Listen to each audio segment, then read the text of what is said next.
Hello student, मैं मनीष मालवीय अनवेरा online school classes में आप सभी का स्वागत करता हूं। हम पढ़ रहे थे क्लास 11th की जो एग्रीकल्चर बायो है हमारी, वो पढ़ रहे हैं अपन, जिसमें अपना लेसन चल रहा है अध्याय 9 जंतु वर्गीकी के बारे में। ठीक है, ये हमारे इस लेसन का 5वां पार्ट है।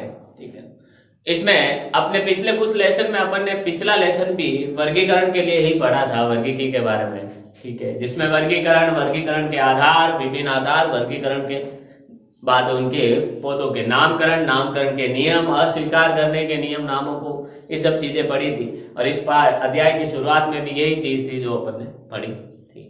फिर अपन ने शुरू किया था 2 क्लास पहले, 2 दिन पहले।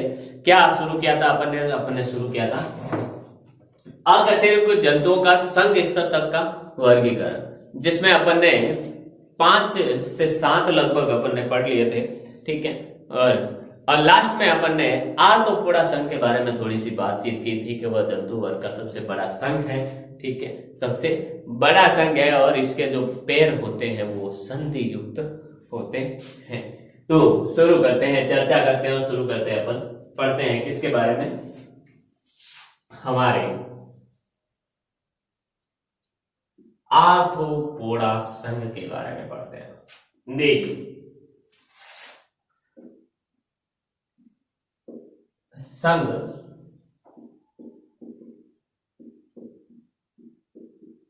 आर्थ्रोपोडा, संघ आर्थ्रोपोडा की बात करते हैं। ठीक है, यह जंतु जगत का सबसे बड़ा संघ है। ये क्या है? पहली बात तो यह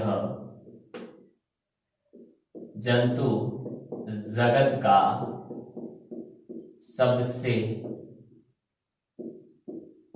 बड़ा संघ है। जंतु जगत का क्या है? ये सबसे बड़ा संघ है, सबसे बड़ा संघ होता है। ठीक है, दूसरा, इस संघ के जो जंतुओं के जो पाद होते हैं या पैर कहते हैं, जैसे पाद, ठीक है, वो या उपांग होते हैं, वो संधि युक्त होते हैं। इस संघ के जंतुओं के उपांग संधि युक्त होते हैं, संधि युक्त होते हैं, संधि युक्त होते हैं। अर्थात जॉइंट्स पाए जाते हैं इनके पैरों में, जॉइंट्स पाए जाते हैं। ठीक है, मुख्य लक्षण क्या है? अब इनकी बात करते हैं अपन, मुख्य लक्षणों की। क्या होते हैं, कैसे होते हैं? देखिए, पहला लक्षण है इनका, सबसे बड़ा पहला लक्षण, ये सभी प्रकार के आवासों में पाए जाते हैं, जल, स्थल, उभयचर, सब जगह। ठीक है, तो यह सभी प्रकार के कहां पाए जाते हैं? आवासों में ये पाए जाते हैं। पहला लक्षण है, यह सभी प्रकार के आवासों में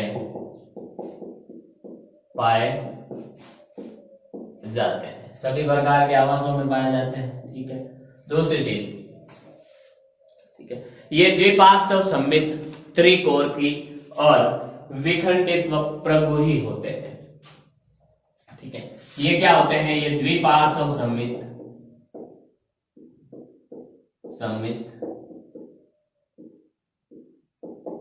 त्रिकोणीय, विखंडित व प्रगुही होते हैं। में एक गुफा होती है, प्रगुही होते हैं। ठीक है, तीसरा लक्षण क्या है इनका? तीसरा लक्षण है शरीर पर, इनके शरीर पर जो काइटिन से बना एक कंकाल होता है जो नवीकृत होता रहता है। इनके शरीर पर एक काइटिन से बना कंकाल होता है जो क्या करता है? नवीकृत अर्थात बार बार ये काइटिन की परत उतरती रहती है और उसकी जगह नई आती रहती है। इनके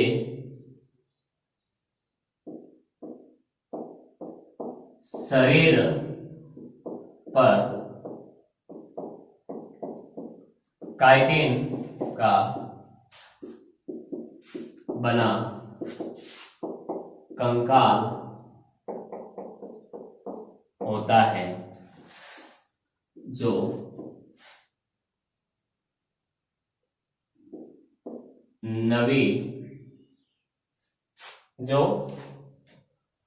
नवीकृत होता रहता है, जो नवीकृत होता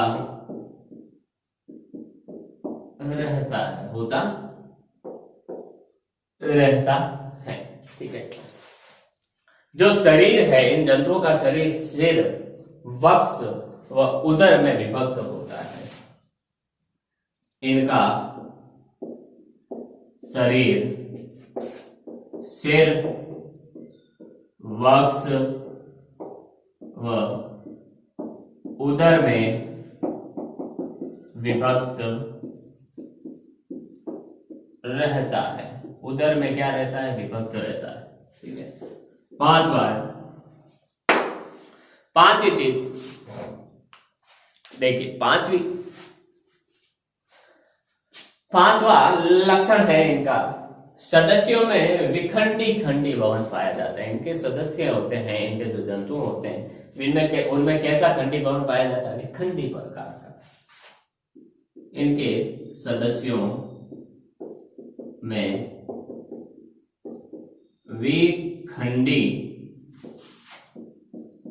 खंडी भवन पाया जाता है। विखंडी खंडी भवन पाया जाता है। विखंडी खंडी भवन पाया जाता है। ठीक है, इनमें नेत्र एकदम संयुक्त होते हैं। सरल नेत्र संवेदी अंग के रूप में होते हैं। इनके संयुक्त नेत्र, कईयों में संयुक्त नेत्र, कई में सरल नेत्र, वो भी संवेदना ग्रहण करने वाले अंग के रूप में उपस्थित होते हैं। ठीक है, इनमें संयुक्त नेत्र, सरल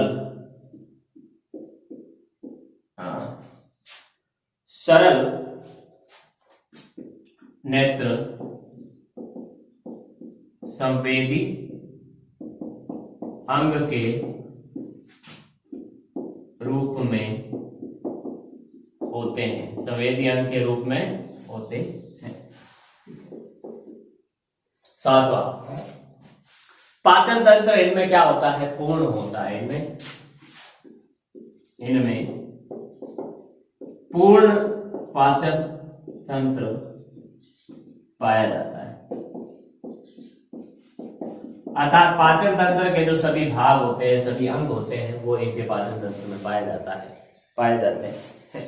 ठीक है, इनमें जो उत्सर्जन क्रिया है, अपशिष्ट पदार्थों को शरीर से बाहर निकालने के लिए इनमें मेल्पिगी नलिकाएं पाई जाती है। मेल्पिगी नामक नलिका या हरित ग्रंथियां पाई जाती है। कुछ हरित ग्रंथियां पाई जाती है, उनके द्वारा होता है। इनमें जो उत्सर्जन मेल्पिगी नलिकाओं,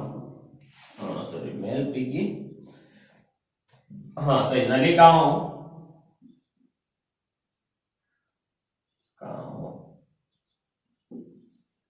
या हरित ग्रंथियों द्वारा होता है। मेल्पिगी नलिकाओं या हरित ग्रंथियों द्वारा होता है। ठीक है, क्या होता है? उत्सर्जन मेल्पिगी नलिकाओं या हरित ग्रंथियों द्वारा होता है। ठीक है, इनमें परिसंचरण तंत्र वो खुला प्रकार का व रक्त वाहिनियां अनुपस्थित होती है। परिसंचरण तंत्र खुला प्रकार का होता है और इसमें क्या होती है? रक्त वाहिनियां अनुपस्थित होती है। इनका जो परिसंचरण तंत्र खुला प्रकार का तथा रक्त वाहिनियां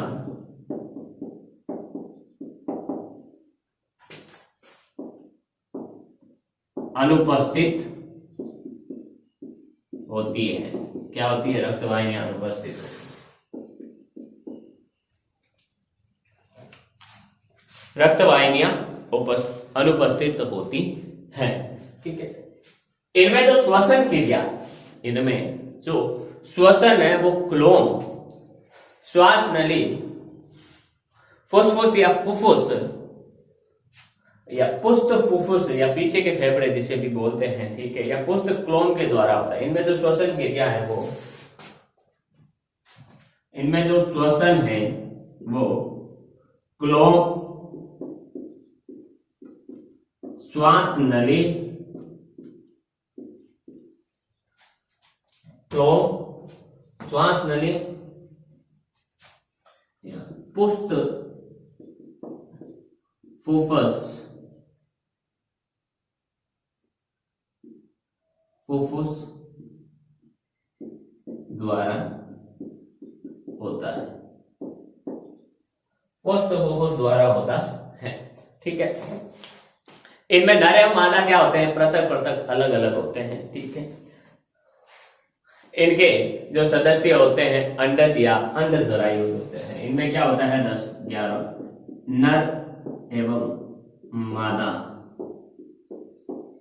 पृथक यानी अलग अलग, और सदस्य अंडज या अंडजरायुज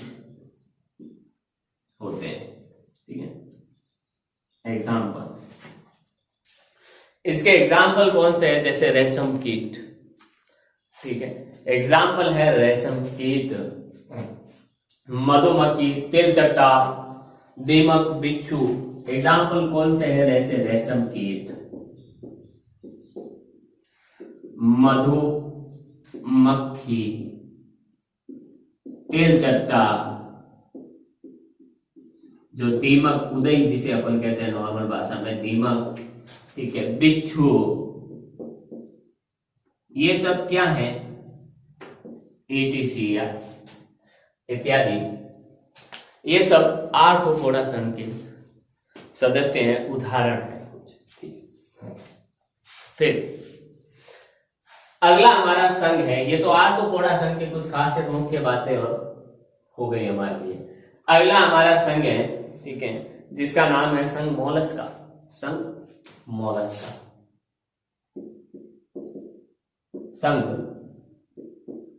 मोलस्का। देखिए, संघ मोलस्का क्या होता है, इसकी क्या खासियत है।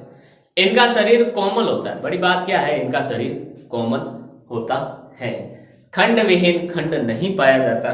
ठीक है, और इनका शरीर कैल्शियम कार्बोनेट के कवच से ढका रहता है। इनका शरीर, इनका जो शरीर कोमल,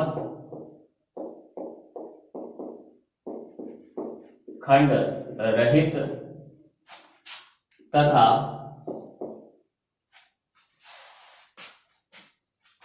कैल्शियम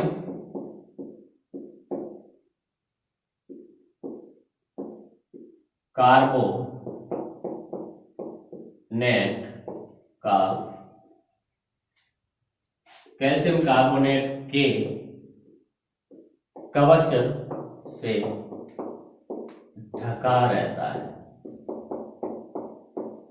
कैल्शियम कार्बोनेट के कवच से ढका रहता है। ठीक है, अगला इसकी खासियत क्या है, इस संघ का नाम जॉनस्टन ने रखा। किसने रखा, जॉनस्टन ने रखा। इस संघ का नाम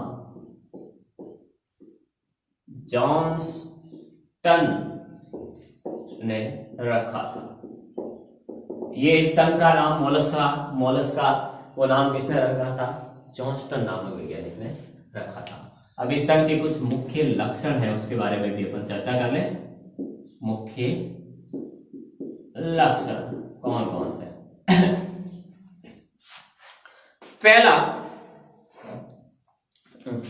पहला जो लक्षण है हमारा वो है, इसके जो प्राणी होते हैं, सदस्य होते हैं, वो समुद्री, कुछ एक तो अलवणीय जल के, वह कुछ वह स्थलीय आवास के भी होते हैं, अर्थात समुद्र में भी पाए जाते हैं समुद्री, अलवणीय जल या स्थलीय भी होते हैं, कुछ एक स्थल में भी रहते हैं। ठीक है, ये तो हो गई पहला लक्षण। दूसरा लक्षण क्या है? दूसरे लक्षण की अपन बात करें तो देखिए, दूसरा लक्षण है कि ये द्विपार्श्व सममित होते हैं। ठीक है, इनकी सममिति द्विपार्श्व सममित या कई ऐसे होते हैं जो असममित होते हैं। ठीक है, त्रिकोण के और प्रगुही जंतु होते हैं। ये द्विपार्श्व सममित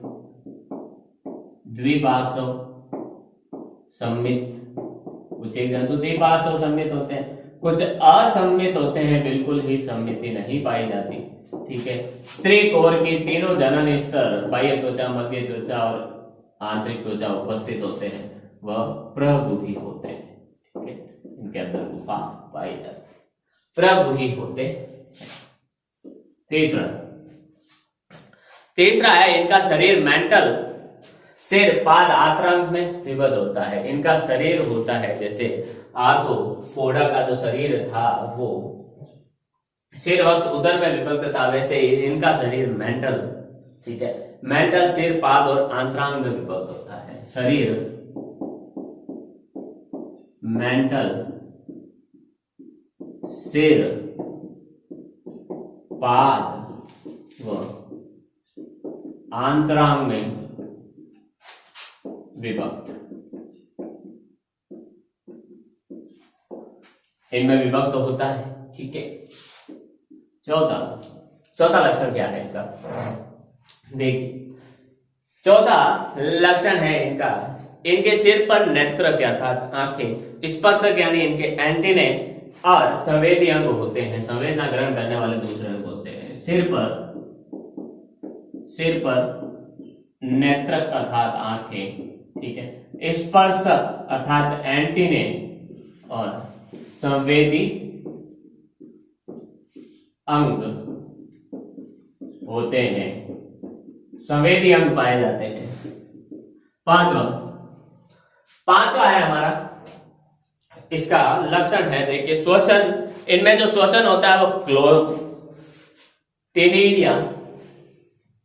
या पल्मोनरी सेक द्वारा होता है। इनमें जो श्वसन होता है वो श्वसन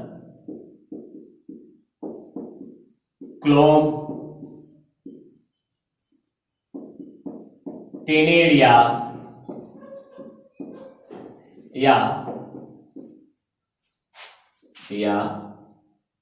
पल्मोनरी सेक द्वारा होता है। ठीक है, पल्मोनरी सेक द्वारा इनमें क्या होता है, श्वसन होता है। छठा है हमारा,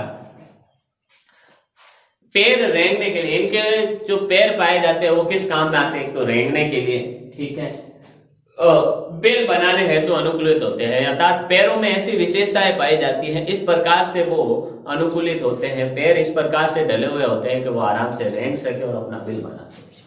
ठीक है, तो पैर रेंगने व बिल बनाने के लिए अनुकूलित होते हैं। ठीक है, आगे देखिए। अब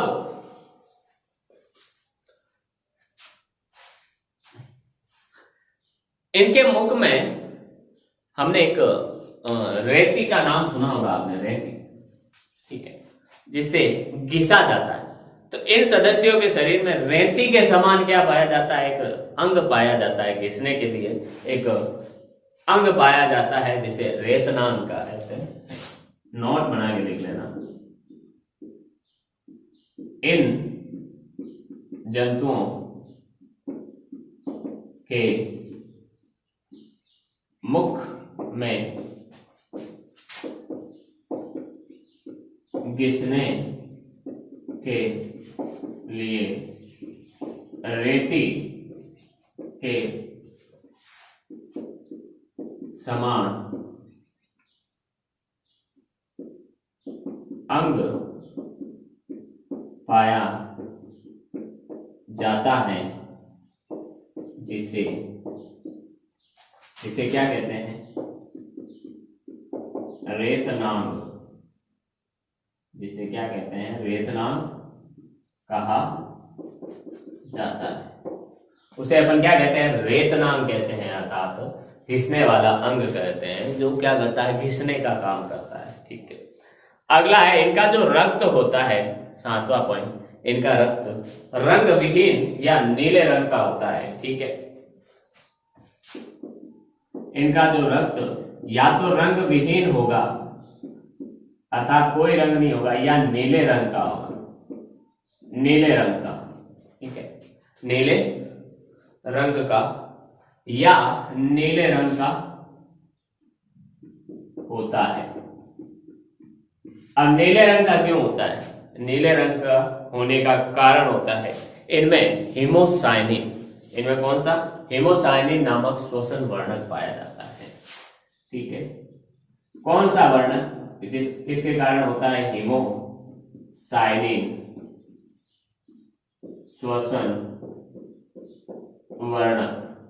इसके कारण क्या होता है, इनमें मोलस्का संघ के जंतुओं का जो रक्त का रंग होता है वो कैसा होता है, नीला होता है। ठीक है, कुछ एक जंतुओं में नीला रंग पाया जाता है। ठीक है, रक्त का, ज्यादातर तो रंगहीन होते हैं, लेकिन कुछ एक में नीला रंग पाया जाता है। वो नीला रंग किस कारण होता है, हीमोसाइनिन के द्वारा। ठीक है, इनमें जो उत्सर्जन क्रिया है वो वृकक या मेटानेफ्रिडिया द्वारा होती है। ठीक है, उत्सर्जन वृकक या मेटानेफ्रिडिया द्वारा होता है। उत्सर्जन क्रिया वृकक या मेटानेफ्रिडिया द्वारा होती है। ठीक है, अगला होता है, ये एक लिंगी होते हैं। ये क्या होते हैं, एक लिंगी व अंड प्रजक होते हैं, अंडे देने वाले होते हैं।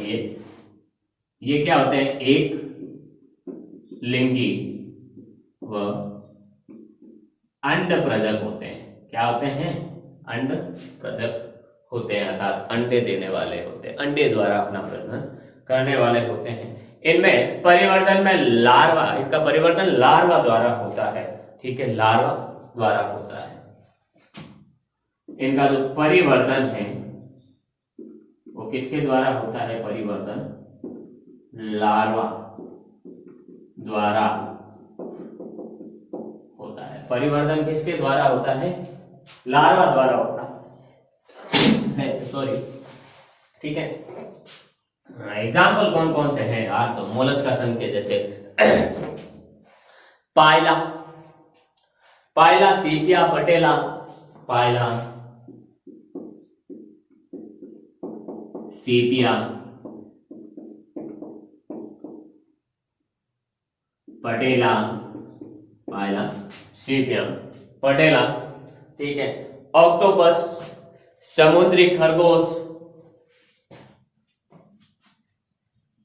ऑक्टोपस, एक है पर्ल डायस्टर,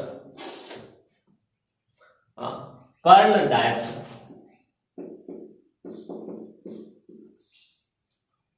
पर्ल डायस्टर आदि। पर्ल डायस्टर क्या है, देखिए पर्ल डायस्टर एक ऐसा जंतु है जिससे मोती प्राप्त होता है। दुनिया का, पूरे विश्व का सर्वश्रेष्ठ जो मोती होता है, पूरे विश्व का सर्वश्रेष्ठ मोती हमें किससे प्राप्त होता है, सर्वश्रेष्ठ मोती हमें, पूरी दुनिया का जो सर्वश्रेष्ठ मोती होता है वो हमें किससे प्राप्त होता है, वो पर्ल डायस्टर नामक जंतु से प्राप्त होता है। हम कहते हैं ना सीपी में मोती पाए जाते हैं। ठीक है, तो ऐसा ही एक सीपी का ही प्रकार कह सकते हैं, पर्ल डायस्टर है, जिसमें दुनिया का सर्वश्रेष्ठ मोती पाया जाता है। अगला संघ है हमारा इकाइनोडर्मेटा। ठीक है, जिसको अपन पढ़ते हैं, स्क्रीनशॉट लेवल है इसका।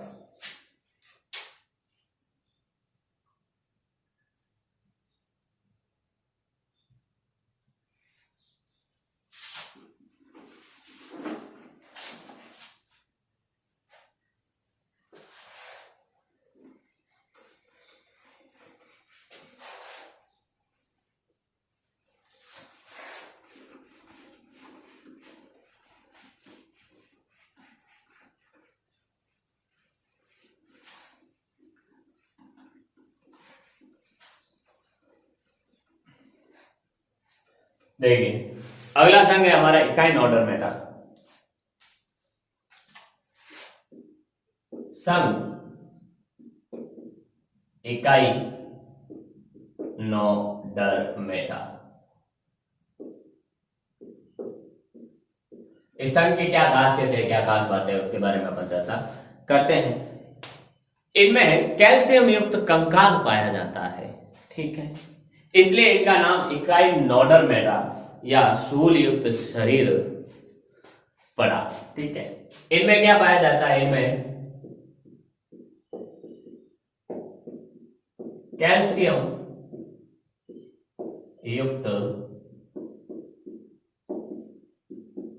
कंकाल पाया जाता है, इसलिए इनका नाम इकाई नॉर्डर मेटा, ठीक है, या सूल युक्त, सूल यानी कांटे, सूल युक्त शरीर पड़ा, इसलिए इनका नाम क्या पड़ा, इकाई नॉर्डर मेटा या सूल युक्त शरीर वाला पड़ा। इनमें कहीं कहीं कांटे पाए जाते हैं, ठीक है, इकाई नॉर्डर मेटा में, ठीक है। अब इनके मुख्य लक्षण कौन कौन से हैं, देखिए मुख्य लक्षण। पहला, ये सभी समुद्री वासी होते हैं। पहली चीज तो ये क्या है, समुद्री वासी होते हैं, ज्यादातर ये समुद्रों में ही पाए जाते हैं, ठीक है। इनका शरीर कैसा होता है, गोल, मालाकार, माला के आकार का, तारे नुमा, तारे के आकार का हो सकता है, ठीक है। इनका जो शरीर किन्हीं का गोल, किन्हीं का माला के आकार का, ठीक है, किन्हीं का तारे नुमा होता है, आता तारे के समान ईटा इस जैसे पाई जाती है, ठीक है। फिर कौन से होते हैं इसमें, त्रिकोर की, और क्या है, त्रिकोर की, तीनों जनन स्तर पाए जाते हैं इसमें, ठीक है। प्रगुही होते हैं, ये प्रगुही होते हैं, ठीक है, और होते हैं खंड विहीन, प्रगुही और खंड विहीन होते हैं। क्या होते हैं, खंड विहीन होते हैं,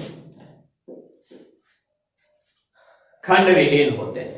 इनकी सम्मिलित लार्वा अवस्था में द्विपार्श्व, इनकी जो सम्मिति होती है वो लार्वा अवस्था में थी, ये द्विपार्श्व सम्मित होता है, लेकिन वयस्क अवस्था में पंचहरीय होता है, ठीक है। ये लार्वा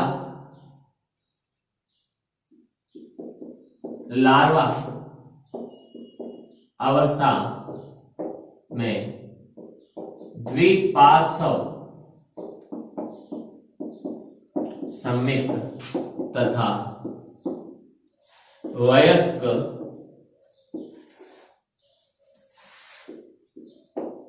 अवस्था में पंच अरीय होता है। क्या होता है, पंच अरीय होता है, पंच अरीय होता है, ठीक है। इनमें पाचन जो तंत्र होता है वो पूर्ण और पुनरुद्भवन क्लोम द्वारा, सॉरी, पाचन तंत्र इनमें पूर्ण होता है, पाचन तंत्र पूर्ण व विकसित होता है, ठीक है। श्वसन इनमें क्लोम द्वारा होता है, समुद्र में रहते हैं और जलीय जीव हैं तो जलीय जीवों में इसके द्वारा होता है श्वसन, हमेशा क्लोम द्वारा ही होता है। श्वसन क्लोम द्वारा, श्वसन किसके द्वारा होता है, क्लोम द्वारा होता है, क्लोम द्वारा होता है श्वसन, ठीक है। इनमें पुनरुद्भवन की अपार क्षमता पाई जाती है, ठीक है। छठा है इनमें पुनरुद्भवन की अपार क्षमता पाई जाती है, पुनरुद्भवन की अपार क्षमता पाई जाती है। ये एक लिंगी व बाह्य निषेचक एक लिंगी होते हैं और इनमें निषेचन क्रिया कैसी होती है भाई? ये एक लिंगी अर्थात नर एवं मादा अलग अलग होते हैं और निषेचन बाह्य निषेचन होता है, बाह्य निषेचन होता है। अर्थात नर अपने नर युग्मक और मादा अपने मादा युग्मक क्या करते हैं, शरीर से बाहर त्यागते हैं और दोनों नर युग्मक और मादा युग्मकों का जो संलयन होता है वो मादा के शरीर के बाहर होता है। ठीक है, वो किधर होता है? मादा के शरीर के बाहर होता है। ठीक है, इनका शरीर पर की जो त्वचा होती है, त्वचा कंटकीय होती है अर्थात कांटों युक्त होती है। त्वचा कैसी होती है? कंटकीय होती है, कांटों युक्त होती है, कांटों के जैसी होती है। ठीक है, ठीक है, एग्जाम्पल देके जैसे समुद्री खीरा, स्टारफिश, समुद्री खीरा, स्टारफिश तारे जैसी दिखने वाली मछली, समुद्री अर्चिन, ये सब होते हैं समुद्री अर्चिन होते हैं। ठीक है, इसके बाद अकशेरुक का जो अंतिम अकशेरुक का जो अंतिम संघ है जिसका नाम है हेमिगोर्डेटा, वो अपन पढ़ते हैं। ठीक है, एक मिनट स्क्रीनशॉट, अच्छा उधर वाला भी करना है ना, चलो बाद में स्क्रीनशॉट लेना इसका।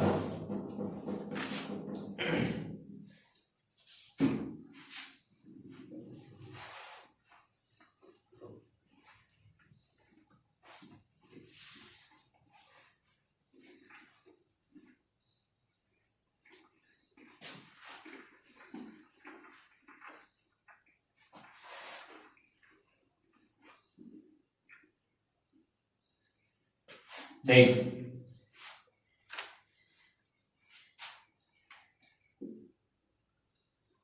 अगला है हमारा, अगला है संघ हेमिगोर्डेटा। ठीक है, संघ हेमिगोर्डेटा, संघ हेमिगोर्डेटा। ठीक है, संघ हेमिगोर्डेटा क्या होता है? हेमिगोर्डेटा में इनमें क्या होता है? इनमें वास्तविक पृष्ठ रज्जु नहीं पाई जाती है। ठीक है, लगने को इनमें वास्तविक पृष्ठ रज्जु नहीं पाई जाती है, लेकिन लगता है कि इसमें किसी प्रकार की पृष्ठ रज्जु है, अर्थात ये अकशेरुकी में शामिल की गई है। और पहली बात तो अकशेरुकी और कशेरुकी किसे कहते हैं? जिसमें पृष्ठ रज्जु पाई जाती है उसे कशेरुकी, और जिसमें पृष्ठ रज्जु नहीं पाई जाती उसे अकशेरुकी कहते हैं। ठीक है, हम पढ़ रहे हैं अकशेरुकी जंतुओं की क्या, अकशेरुकी जंतुओं के बारे में, जंतुओं का संघ स्तर तक वर्गीकरण अपन पढ़ रहे हैं। ठीक है, तो अकशेरुकी का मतलब उनमें पृष्ठ रज्जु नहीं पाई जाएगी, लेकिन हेमिगोर्डेटा संघ के जो जंतु होते हैं उनमें ऐसा लगता है कि इसमें किसी न किसी प्रकार की पृष्ठ रज्जु है, लेकिन वास्तविक नहीं होती है, हमें बस आभासी पृष्ठ रज्जु दिखाई देती है। ठीक है, इनमें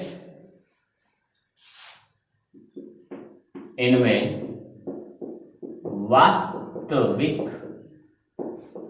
पृष्ठ रज्जु नहीं पाई जाती है, वास्तविक पृष्ठ रज्जु नहीं पाई जाती है। ठीक है, लक्षण, मुख्य लक्षण कौन कौन से है इसमें? मुख्य लक्षण देखिए, प्राणी कृमि के समान होते हैं, वह समुद्र में पाए जाते हैं। इनके जो प्राणी, पहला लक्षण है, इनके जो प्राणी होते हैं, प्राणी कृमि के समान तथा कैसे होते हैं? समुद्री होते हैं, समुद्र में पाए जाते हैं, समुद्री होते हैं। शरीर संगठन इनका अंग स्तर तक का होता है। दूसरा, इनका शरीर संगठन अंग स्तर का। इनके शरीर का संगठन कैसा होता है? अंग स्तर तक का होता है। शरीर संगठन अंग स्तर तक का होता है। ये द्विपार्श्व सममिति त्रिकोणीय और प्रगोही होते हैं। ठीक है, ये कैसे होते हैं? द्विपार्श्व सममित त्रिकोणीय व प्रगोही जंतु होते हैं इसमें। कैसे?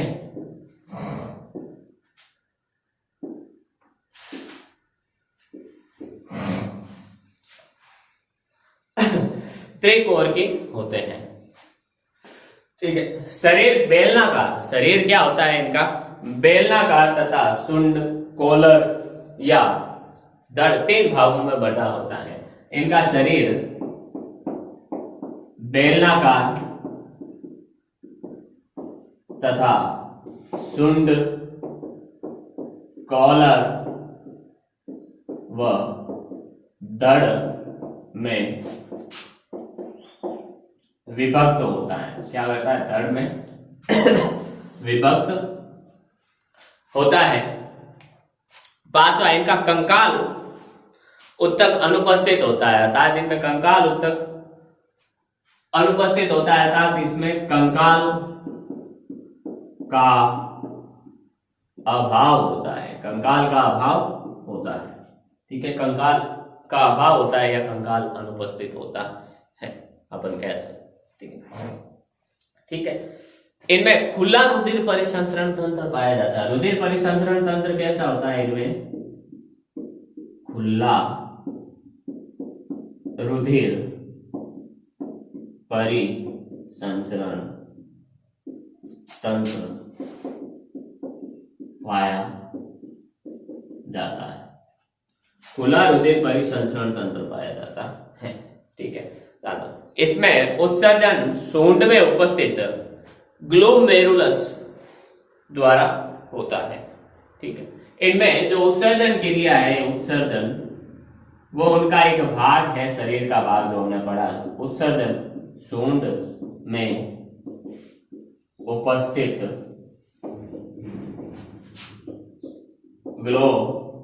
ग्लोमेरुलस द्वारा होता है।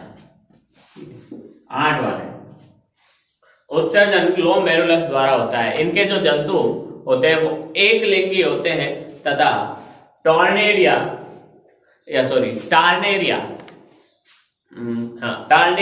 लार्वा अवस्था पाई जाती है। इनके जो जंतु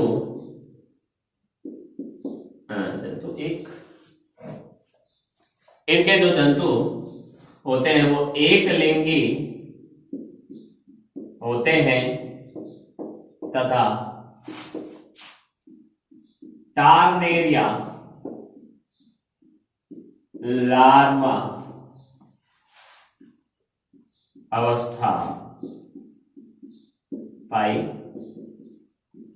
जाती है। ठीक है, टार्नेरिया लार्वा अवस्था पाई जाती है। ठीक है, इनका परिवर्तन अप्रत्यक्ष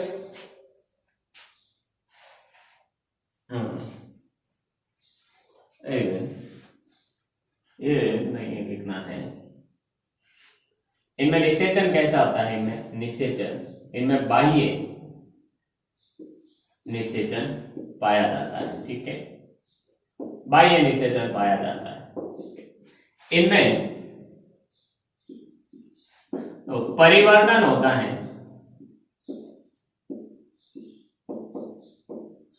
अप्रत्यक्ष होता है तथा टार्नेरिया लार्वा अवस्था पाई जाती है। टार्नेरिया लार्वा अवस्था पाई जाती है। ठीक है, एग्जाम्पल देखिए। एग्जाम्पल क्या है? एग्जाम्पल ब्लेनोग्लोसस, ठीक है, सेकेलोग्लोसस, टाइकोफोरा। एग्जाम्पल है बेलेनोग्लोसस,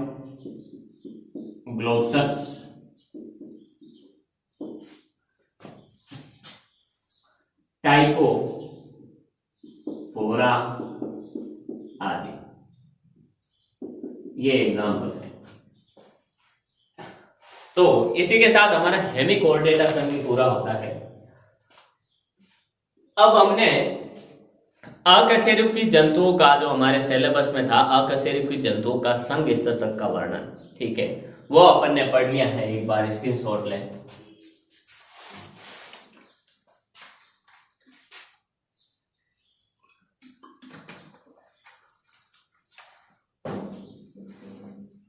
अकशेरुकी जंतुओं का जो संघ स्तर तक का वर्णन हमारे सिलेबस में था, हमारे कोर्स में था, वो अपन ने पढ़ लिया है, ठीक है।